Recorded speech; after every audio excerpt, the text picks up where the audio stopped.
పెద్దపల్లి జిల్లాకు సంబంధించి ఈరోజు ప్రధాన వార్తలు చూసుకున్నట్లయితే పోలీస్ అమరవీరుల వారోత్సవాల్లో భాగంగా ఈరోజు పెద్దపల్లి డివిజన్ సంబంధించి కాల్వశ్రీరామ్ పోలీస్ స్టేషన్ నుండి కూడా సైకిల్ ర్యాలీని అయితే ప్రారంభించారు. ఈ యొక్క కార్యక్రమాన్ని డీసీపీ కరుణాకర్, అలాగే ఏసీపీ మర్తా రమేష్, అలాగే ఏసీపీ గజకృష్ణ పాల్గొని కూడా సైకిల్ ర్యాలీని అయితే ప్రారంభించడం జరిగింది. ఈ యొక్క సైకిల్ ర్యాలీలో కూడా స్థానికంగా ఉన్నటువంటి యువత, అలాగే పోలీసు ఉన్నతాధికారులు, పోలీసు సిబ్బంది పెద్ద ఎత్తున కూడా పాల్గొనడం జరిగింది. ఈ యొక్క సైకిల్ యాత్ర సుమారు 30 కిలోమీటర్ల మేర కాల్వశ్రీరాంపూర్ నుండి కూడా బేగంపేట క్రాస్ రోడ్ వరకు కూడా ఈ యొక్క సైకిల్ ర్యాలీ అయితే నిర్వహించడం జరిగింది. అనంతరం డీసీపీ కరుణాకర్ మాట్లాడుతూ పోలీస్ అమరవీరులు చేసినటువంటి సేవలు చిరస్మరణీయం. వారి యొక్క సేవలన్నీ కూడా ప్రతి ఒక్క పోలీస్ సిబ్బంది కూడా గుర్తుంచుకొని కూడా వారు సూచించిన విధంగా వారి యొక్క స్ఫూర్తిని ప్రతి ఒక్కరు కూడా స్ఫూర్తిగా తీసుకుంటూ కూడా విధులు నిర్వహించాలంటూ కూడా ఆయన సూచించడం జరిగింది. అంతేకాకుండా సమాజంలో పోలీసు యొక్క పాత్ర ఎంతో ప్రత్యేకమైనది.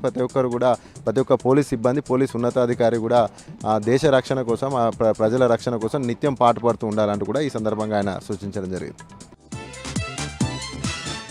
అలాగే మరొక ప్రధాన వార్త చూసుకున్నట్లయితే గోదావరిఖని ప్రభుత్వ ఆసుపత్రిలో గత కొద్ది రోజుల నుండి కూడా చోరీలకు గురవుతున్నటువంటి ఏదైతే మొబైల్ ఫోన్లు, ద్విచక్ర వాహనాలు దొంగిలిస్తున్నటువంటి ఇద్దరు దొంగలను ఆసుపత్రికి సంబంధించినటువంటి సెక్యూరిటీ గార్డు గుర్తించడం జరిగింది. పోలీసులకు సమాచారం ఇవ్వగా వారిని సీసీ కెమెరాల ఆధారంగా కూడా గుర్తించి అయితే అదుపులోకి తీసుకోవడం జరిగింది. ఈ సందర్భంగా అయితే గతంలో కూడా అనేక మార్లు కూడా రోగులకు సంబంధించినటువంటి మొబైల్ ఫోన్లు, ఛార్జర్లు, అలాగే ఇతరత్ర ఫ్యాన్లు వంటి పరికరాలు కూడా గతంలో కూడా అనేక మార్లు కూడా దొంగతనానికి గురైన నేపథ్యంలో ఆసుపత్రిలో సీసీ కెమెరాలు మరింతగా పెంచడంతో ఈ యొక్క దొంగలను అయితే సులువుగా పట్టుకోవడం జరిగింది. అయితే పట్టుబడినటువంటి దొంగలను అయితే పోలీసులకు అయితే అప్పగించడం జరిగింది.